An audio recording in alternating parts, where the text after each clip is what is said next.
E se você não vai falar com ninguém, põe ele no silencioso ou desliga ele se for possível. Você conhece o protocolo da casa.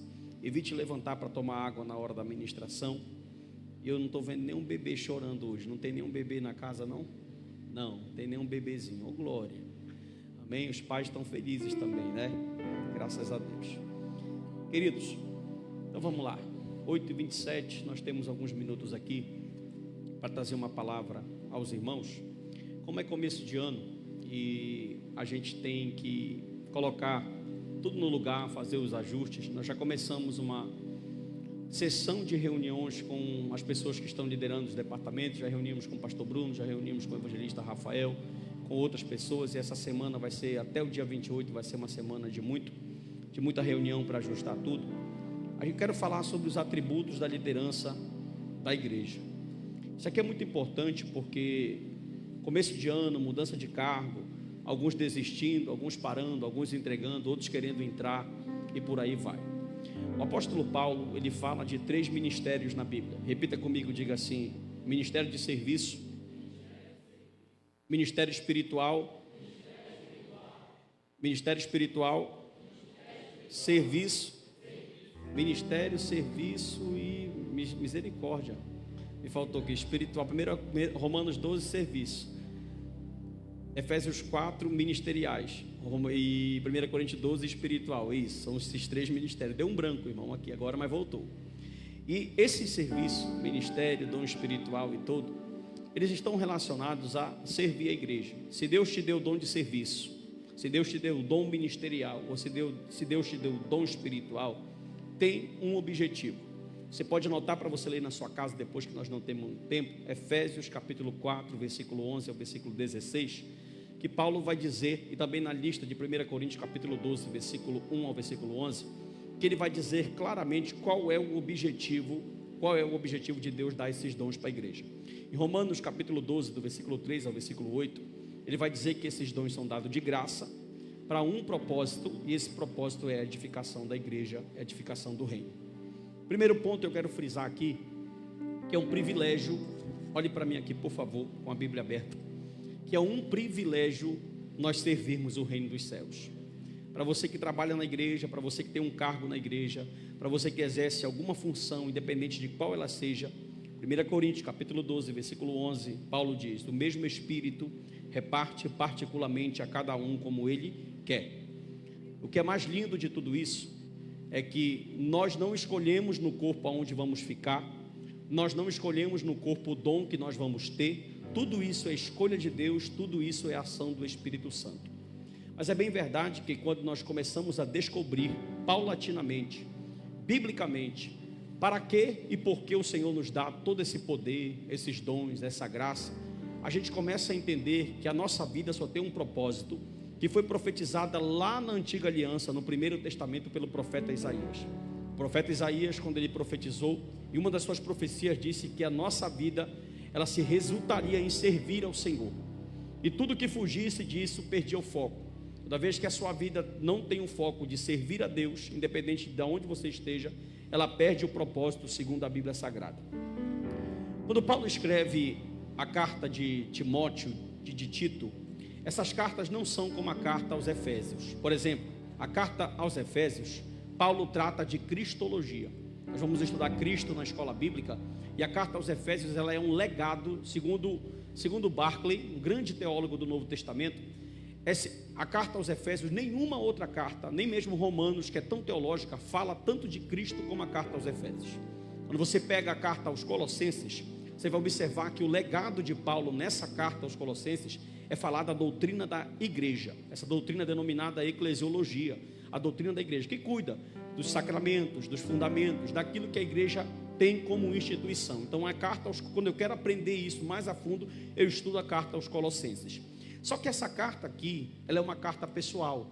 Desde 1774, São Tomás de Aquino foi o primeiro teólogo no mundo que intitulou essa carta como carta pastoral. E essa carta aqui é uma carta de um pai, Paulo, falando para um filho, Timóteo, e ensinando para ele como a igreja poderia, ou melhor, como a igreja deveria seguir. Sabe o que é interessante? Quando você pergunte o quê? Para você não dormir, pergunte o quê? lá em Atos dos Apóstolos, após a subida do Senhor Jesus no capítulo 2, o doutor Lucas, do capítulo 2 até o capítulo 4, ele vai tratar como a igreja começa a crescer nos primeiros momentos. No capítulo 13 a gente vê a primeira viagem de Paulo, no capítulo de número 16 a segunda viagem de Paulo, no capítulo 19 a terceira viagem de Paulo. Só que no inteirinho desses ensinamentos lucanos, dessa teologia lucana, a gente vai observar que Lucas vai começar a ensinar, vai começar a dizer como foi que a igreja cresceu. E tem uma expressão na Bíblia que vai chamar a atenção. Ele vai dizer assim, ó, que a igreja do Senhor Jesus, ela cresceu na doutrina de Cristo. Na doutrina de quem? Preste atenção que não é na doutrina de nenhum mestre, de nenhum apóstolo, de nenhum filósofo, é na doutrina de Cristo. Doutrina significa ensino. Ela vai crescer na doutrina de Cristo, olha só, no fundamento dos apóstolos. Fundamento de quem? Eu fiz uma pergunta para os meus alunos do curso de teologia quinta-feira, e eu disse assim para eles: nós somos uma igreja católica? Eles ficaram meio. Nós somos uma igreja apostólica? Eles ficaram meio. Aí eu disse para ele: nós somos uma igreja católica. Pastor, o senhor está doido? A palavra católica significa universal, irmão. E a igreja de Cristo está em todo canto. Ela está aqui, está na Argentina, está na Europa, está em todo lugar. Então ela é uma igreja católica. O que nós não somos é uma igreja católica romana, porque a católica romana tem dogmas do papado e por aí vai. Só que preste atenção, quando Paulo vai falar sobre igreja, olhe para mim, ele vai falar assim: eu, Paulo, primeira carta aos Coríntios, recebi esse mandamento do Senhor. Então Paulo, apesar de ser um homem tão capaz, tão capacitado, um homem tão culto, um homem douto, ele não ensinava para a igreja aquilo que ele achava, mas ele ensinava aquilo que Cristo ensinou para ele. E todo pastor que preserva isso, afinco, a igreja cresce, e cresce com maestria, cresce sólida, cresce boa. Por exemplo, Dr. Hernandes Dias Lopes, escrevendo no livro Pregação Expositiva, olhe para mim, não dorme, Pregação Expositiva, ele vai dizer algo muito interessante. Repita comigo e diga assim: numerofobia. Fala, irmão. Numerofobia. Numerolatria. Numerofobia é o medo de crescer. É aquele pastor que está numa igreja há 10, 15, 20 anos, tem só 15 membros, estancou ali, e ele fala assim: Deus não quer quantidade, Ele quer qualidade. Numerolatria já é o pastor ao contrário, já é aquele pastor que pensa que Deus só está onde tem muita gente. Onde tem pouca gente, ele julga assim: Deus não está lá. Onde tem muita gente, ele fala assim: não, Deus está ali, porque ali tem muita gente. Isso tem que ter cuidado. Pergunte por quê? Porque nem sempre o lugar de muita aglomeração, nem sempre o lugar onde tem muita gente, nem sempre o lugar onde tem muita gente, nem sempre o lugar de aglomeração, Deus está. Por exemplo, Deus está no Sírio, tem 2 milhões de pessoas no Sírio. Deus está lá em Meca, na Arábia Saudita, na reunião dos muçulmanos, que acarreta 3 milhões de pessoas todo ano. Então nem sempre Deus está onde tem muita gente. Só que a Bíblia vai ensinar que Deus quer sim crescimento. Deus quer o quê? Só que Ele quer um crescimento sólido, um crescimento com raiz. Quando você pega o texto de Efésios 4, versículo 11, ele fala, olha, ele chamou uns, repita comigo, diga assim: ele chamou uns para apóstolos, fala apóstolos, outros para profetas, outros para doutores, outros para evangelistas, outros para pastores e outros para mestres. Aqui estão os 5 ministérios, sim? Sim ou não?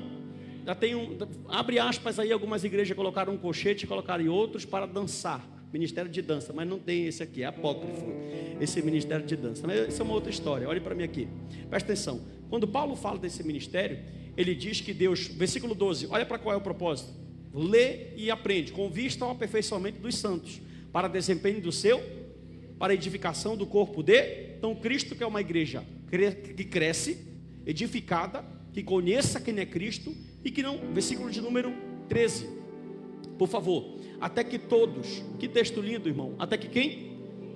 A mesma ordem que Deus dá para mim, para crescer, biblicamente, em conhecimento, Ele dá para você crescer também. Olha para o teu irmão aí, rapidinho, rápido, estou esperando você olhar, e fala assim para ele: tu já leu tua Bíblia esse ano? Porque presta atenção aqui para mim, segura, depois que tu deu essa lapada nele, olha para cá, isso, deixa eu te explicar uma coisa aqui. A única maneira de você crescer como cristão é se você ler a Bíblia. Porque cristão, por exemplo, o budista tem um livro dele, o espírita tem um livro dele, que são os ensinamentos de Kardec, os cirquistas têm os livros dele, os hinduístas, que são seguidores de Gandhi, tem um livro dele. Então cada religião tem o seu manual. E o nosso manual é o quê? É a Bíblia. Então não tem como você crescer, saber o que é regeneração, justificação, é doutrina, se você não lê a Bíblia. Então preste atenção, até que todos cheguemos à unidade da fé, do pleno conhecimento. Você sabe o que é pleno? A palavra pleno em grego é pleroma. Sabe o que é a ideia de pleroma? Um copo ou uma vasilha que está transbordando. Então Deus não quer você com conhecimento mínimo. Olha para o irmão rapidinho e diga assim: querido, 2024 é o ano de encher o copo, de encher o copo, de encher o copo até ele transbordar. Presta atenção para mim. Até que chegue ao pleno conhecimento do Filho de Deus, a perfeita varonilidade, à medida da estatura da plenitude de... Versículo de número 14, por favor, coloca para mim. Para que não mais sejamos como meninos agitados de um lado para o outro.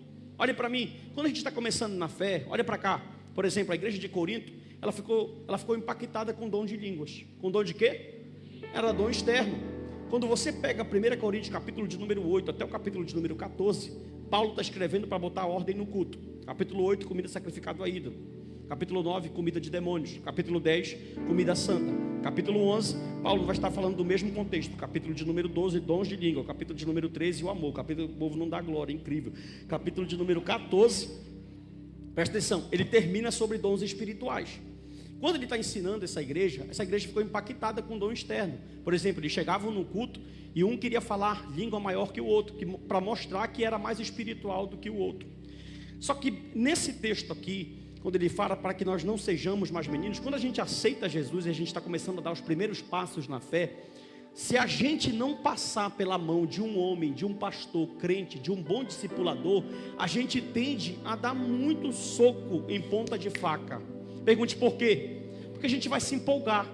Por exemplo, às vezes você vai ver um pregador com uma oratória top, político não chega nem perto, com uma homilética perfeita, com evidências de dons espirituais, ministeriais, profecia, e isso vai te chamar a atenção. Então, quando ele começa, é assim, ó, irmão, bora ali que tem um cara que revela, lá vai ele. Pá. Aí ele foi lá, aconteceu alguma coisa, geralmente, escute, os católicos batem no peito e dizem que eles são uma única igreja que tem um único líder, que é o Papa. E eles dizem que nós evangélicos temos só no Brasil 153 mil ramificações. Então eles nos chamam de seita por causa disso. Presta atenção para mim aqui. Então, bora ali no profeta, aí aconteceu um escândalo lá. Não tem outro ali que revela a CPF, lá vai ele. Ó, menino levado e agitado por qualquer vento de doutrina, levado de um lado para o outro. Irmão, escute uma coisa. Eu conheço um profeta que não fala mal de ti, que não conta a tua vida para ninguém. Ele nem fala assim verbalmente. Quem é? Olha, eu conheço Isaías, eu conheço Jeremias, eu conheço Ezequiel, Obadias, Abacuque. E quer que eu te diga mais uma coisa? Pergunte o quê? A profecia deles não falha, porque é a própria palavra de Deus inspirada. E Paulo está dizendo assim, olha, quando a gente começa a entender quem é Cristo, como a gente começa a entender através da Bíblia quem é o Senhor, a gente não vai ser como meninos agitados de um lado para o outro, levados ao redor de todo vento por doutrina, pela artimanha dos homens, pela astúcia com que induz o quê? Presta atenção aqui para mim. Capítulo 3 de 1 Timóteo. Vamos lá, rapidamente. Quero ser crucial e terminar no tempo certo. Capítulo 3, primeira carta de Paulo a Timóteo, versículo de número 1. Quem encontrou, diga amém. Você não encontrou, está aqui no telão. Olha o que diz o texto. Fiel é a palavra. Se alguém aspira ou almeja, dependendo da sua versão, se alguém almeja o episcopado, excelente obra almeja. Irmão, a palavra episcopado não é um cargo. Episcopes, no grego, não é um cargo ou uma função. Quando Paulo está dizendo nesse texto, se alguém almeja o episcopado, ele está dizendo, se alguém almeja o ministério. Episcopado não é um cargo, é um ministério. É o quê? É um ministério. E como eu disse para você, não é você que escolhe, irmão, sem medo de errar. Só falo se você dá glória a essa. Agora eu falo, olhe para mim, sem medo de errar. Presta atenção, vocês acham graça, né? Vocês gostam. Sem medo de errar. Se fosse pela nossa vontade, a gente não queria ser presbítero. Aqui tem um presbítero, aqui tem um diácono, aqui tem um pastor, aqui tem um diácono e aqui tem um pastor. Se fosse pela nossa vontade, de onde Deus te tirou? Do pop som, Príncipe Negro, Búfalo do Marajó, do Bar. Senhor, meu irmão, isso aqui tem muito filho. Tem um filho em cada estado, irmão. Esse homem aqui, ele tem um filho em cada estado do Brasil. Isso era muito perigoso. Olhe para mim aqui. Você pensa que eu estou brincando? Se fosse a nossa vontade, a única coisa que a gente ia querer ser era apóstolo, profeta, pastor. Dá um glória que eu me arrepiei aqui, irmão. Isso. E mestre. A gente não queria isso. Mas como eu disse, a escolha não foi nossa. Olha para mim. Presta atenção. Na mão do diabo, Paulo era um terror. Sim ou não? Imagine, olha para cá, por favor. Imagine o Espírito Santo olhando para Paulo e fazendo uma análise nele e dizendo assim, ó: rapaz, olha para mim aqui, irmão. Esse homem fala grego, fala hebraico, fala aramaico, segura, fala latim. Esse homem fala várias línguas. Esse homem é douto, é capacitado. Espírito Santo, já pensou esse homem crente?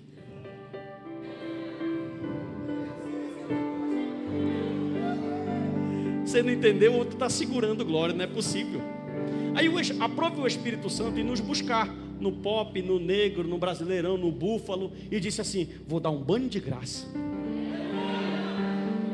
Levante a sua mão. Vou liberar dons espirituais. Vou mudar as vestes. Vou mudar a fala. Vou mudar o jeito.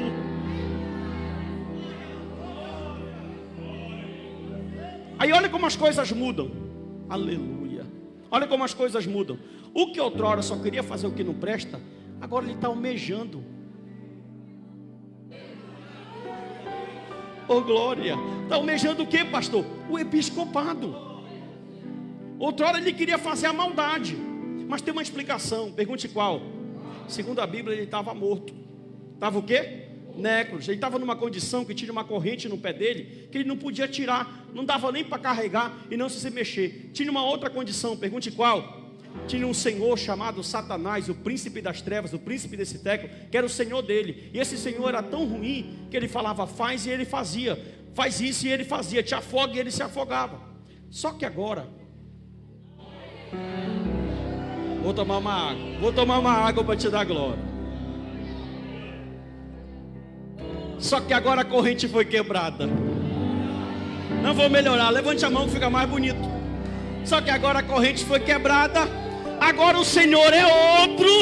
Aleluia. Olha para o teu irmão e diga assim. Olha para ele, irmão, diga assim: agora, presente, hoje, continuamos presos, mas pela verdade. Aleluia, deixa eu te explicar. E quando a situação aparece na tua frente, que tu quer ser solto, que tu quer fazer alguma coisa, que o antigo Senhor quer ainda te usar, tu diz assim: não posso mais, porque não vivo mais eu, mas Cristo vive em mim. Olha para mim, eu acho bonito os testemunhos. O cara era pedra doida, olha para cá.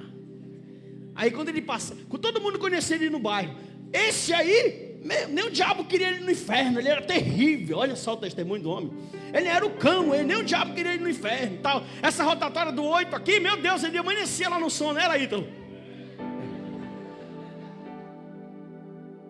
Olha para mim, isso aqui o pai dele ia buscar ele amanhecido. Aí de repente Jesus vai lá e dá um banho no cara. Aí olha para mim. Aí agora o pedra doida, o craque, o poderosão, o chefão, o mafioso, não sei o que ele era, não sei qual adjetivo usar mais, ele passa com a Bíblia. A glória, meu irmão. Aí o mesmo que falava dele antes, agora que ele vai pro culto todo domingo, já usa até paletó, irmão. Era só manga curta, era só bermudinha, agora tá todo enjoado no paletó. Filho do rei, meu irmão, dá glória aí, meu irmão.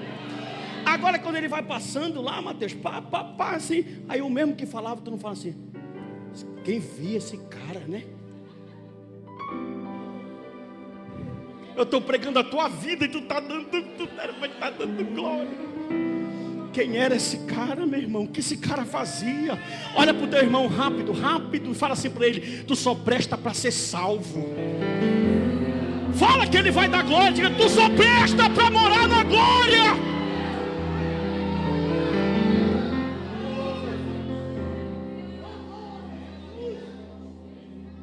Aleluia. Olhe para mim. Eu não vou sair nem do versículo 1 hoje, mas olha para cá. E haja o camarada olhar. Sociólogo batendo a cabeça, psicólogo batendo a cabeça, filósofo batendo a cabeça. É porque a sociedade precisa fazer isso, e a Câmara e o Senado. É só o cara ter um encontro com Jesus. Quando ele tem um encontro com Jesus, escute, levante a mão, eu vou profetizar. Isso aqui está sendo gravado. O Estado tem uma conta com a igreja. Pergunte por quê?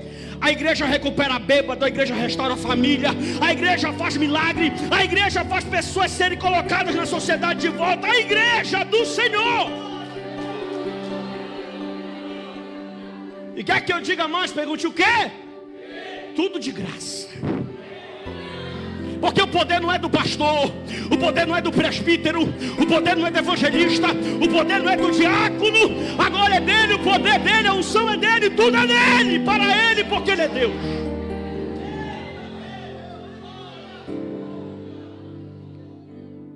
Olha para o teu irmão, olha, e fala assim para ele: tu almeja o episcopado?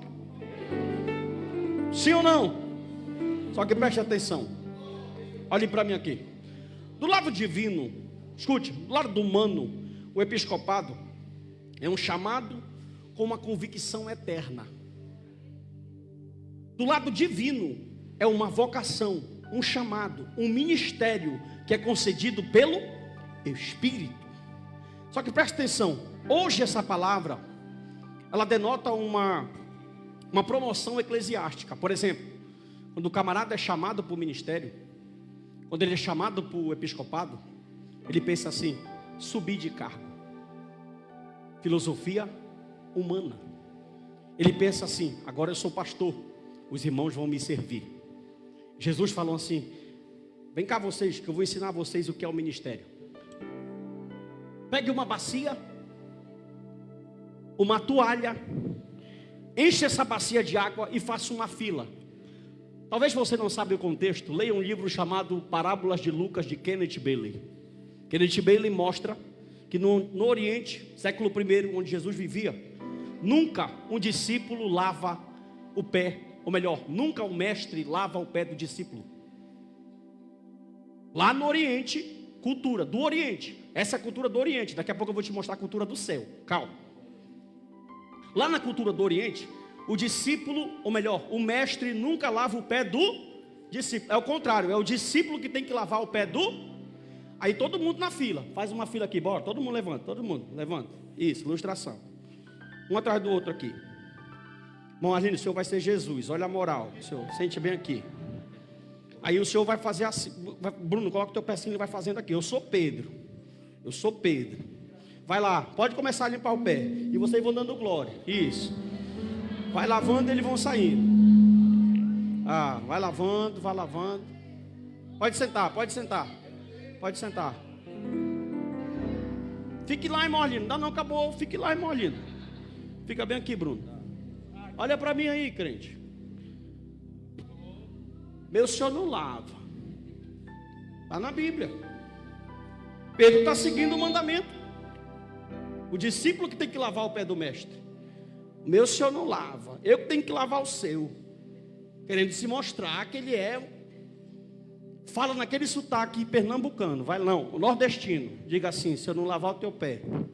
Se eu não lavar o teu pé, tu não tem parte comigo.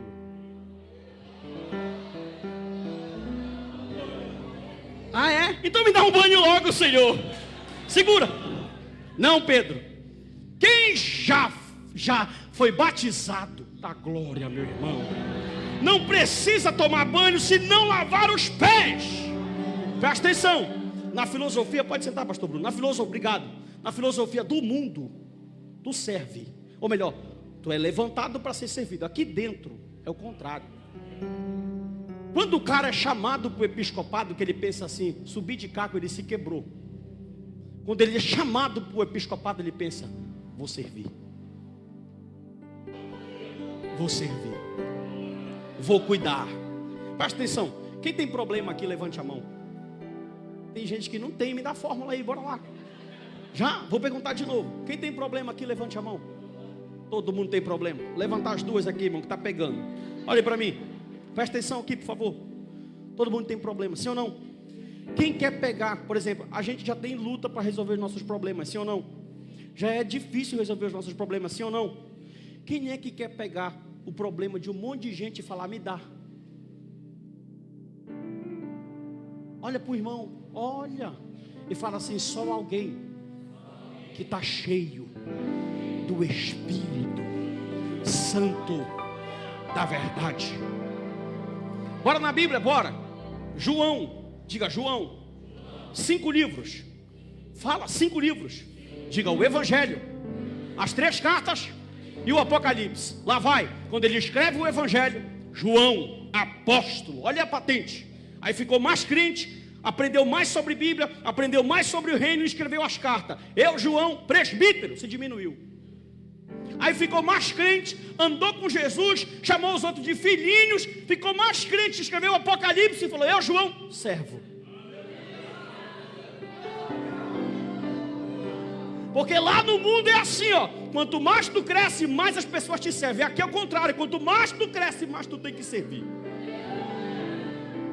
E Deus está chamando pessoas para o episcopado. Por exemplo, se eu falasse assim, Deus vai te fazer um presbítero, tu ia falar assim, glória. Segura. Esse ano de 2024, Deus vai te fazer evangelista. Amém. Não empolga. Mas se eu falasse assim, esse ano de 2024, Deus vai te dar uma casa nova. Meu Jesus amado.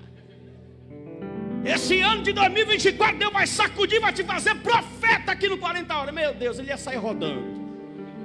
Sabe por quê? Porque a gente tem essa filosofia de querer ser servido. Amém ou não amém? Se o maior de todos, calma, há uma graça aqui, meu irmão. Eu tenho dificuldade até de continuar, de tão sensível que está. Olha para mim. Se o maior de todos deixou sua glória, vou falar agora é para te aumentar o glória. Deixou sua glória, deixou convívio com o Pai, deixou os anjos, deixou te mostrar. Escuta, irmão, pelo amor de Deus. Se alguém chegasse com você e falasse assim, Ricardo, eu tenho uma proposta de emprego para ti. Top. Ricardo mora no melhor condomínio de Belém. Lá tem tudo. Tem até aquele bebedouro. Uma vez eu fui visitar uma casa lá que eu quase me dei. Fiquei até com medo de tocar nas coisas, né, irmão? Que a gente é pobre, parece que tudo vai dar choque. Tudo vai. É sério, irmão. Aí tinha um bebedouro lá. Eu falei para a senhora, me dê um copo de água aí. Ela falou, põe um copo ali no bebedouro. Eu coloquei o copo no bebedouro, no condomínio aqui na Independência. Só mora liso lá. Um terreno é 400 mil reais, só o terreno. Mas eles são ricos de dinheiro, a gente é rico de outra coisa. Olha para mim. Aí coloquei o copo lá, irmão Paulo. Pá, quando ela falou, eu falei, coloque. Ela falou, eu preciso apertar. Ela falou, não, ele tem sensor trend no centro trend.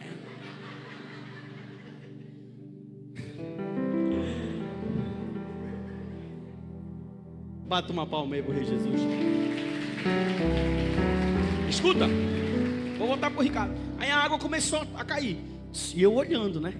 Admirado. Aí quando chegou bem pertinho, eu falei, vai derramar. Eu queria apertar no botão para ver. Aí ele parou. Aí a empregada falou para mim, sensor. Olha. Aí eu falasse pro Ricardo assim, Ricardo, é o seguinte, Ricardo, bora fazer o seguinte. Eu tenho um emprego para ti bacana. Vou te dar um emprego lá no Nova Esperança. Tu vai sair daqui, vou te dar uma casa alugada lá.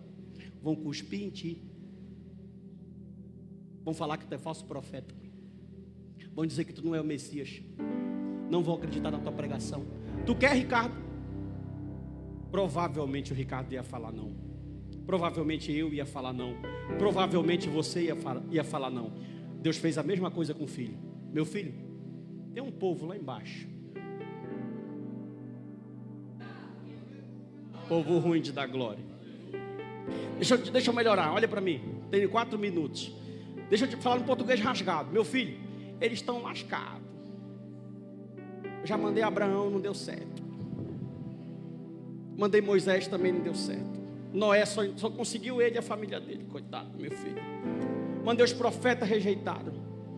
Tu vai, meu filho, e os anjos cantando lá no lado dele. Oh, santo, santo, não para. Aí quando ele pensa, mas eu vou morrer por esse camarada que nem de culto ele gosta. Bom, olha essa loucura aqui, dá uma glória que eu te falo. Deus sabe toda a tua vida antes dela acontecer. Meu irmão do céu, tu é doido, é? Olha para mim aqui. Aí ele está olhando. Mas Senhor, ele vai murmurar, ele vai ser infiel. Eu vou. Mas meu filho, eu vou. Segura, ainda tem um porém. Pergunte qual? Tu não vai com poder não. Meu Deus.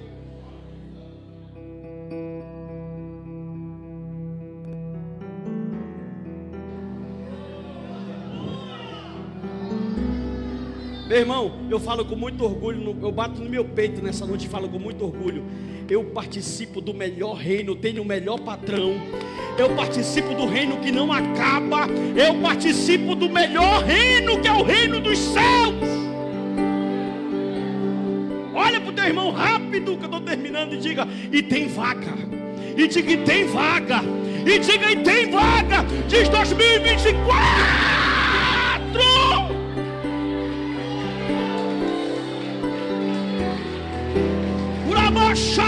Levante a sua mão e receba essa graça de Deus nessa noite aqui.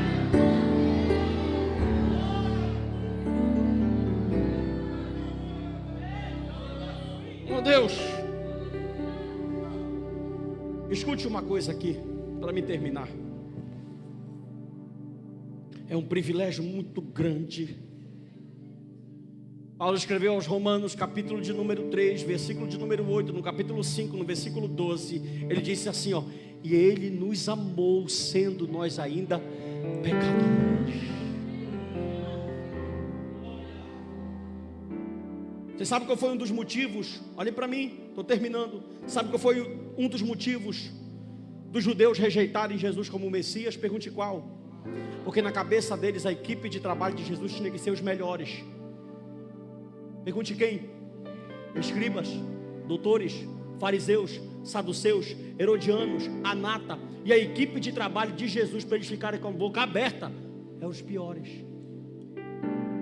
Ladrão, cobrador de imposto, bronqueiro. Tem um médico crente chamado, agora crente, psiquiatra, psicanalista, considerado um dos maiores psicólogos do mundo, brasileiro, chamado Dr. Augusto Cury. Dr. Augusto Cury, eu termino minha mensagem aqui, viveu 20 anos ateu. E ele se considerou num podcast. Eu vi ele dando uma entrevista para Ana Maria Braga. Ana Maria Braga, brincadeira, Ana Maria Braga. Olha para mim, tô brincando, irmão. Pode ter algum fã dela aqui do Louro José, o camarada vai me apedrejar. Olha para mim aqui. Ele dando uma entrevista, eu tô saidinho hoje, né, irmão? Calma. Ele dando uma entrevista para Ana Maria Braga, ele disse para ela assim: eu me considerava não um ateu, mas o patrono dos ateus. Como ele é psiquiatra, a psiquiatria é uma área que trabalha a mente de pessoas que não têm sentimentos, são diversas coisas. Eu não sou tão técnico nessa área, que não é minha área. Olhe para mim. E ele caiu na besteira, entre aspas,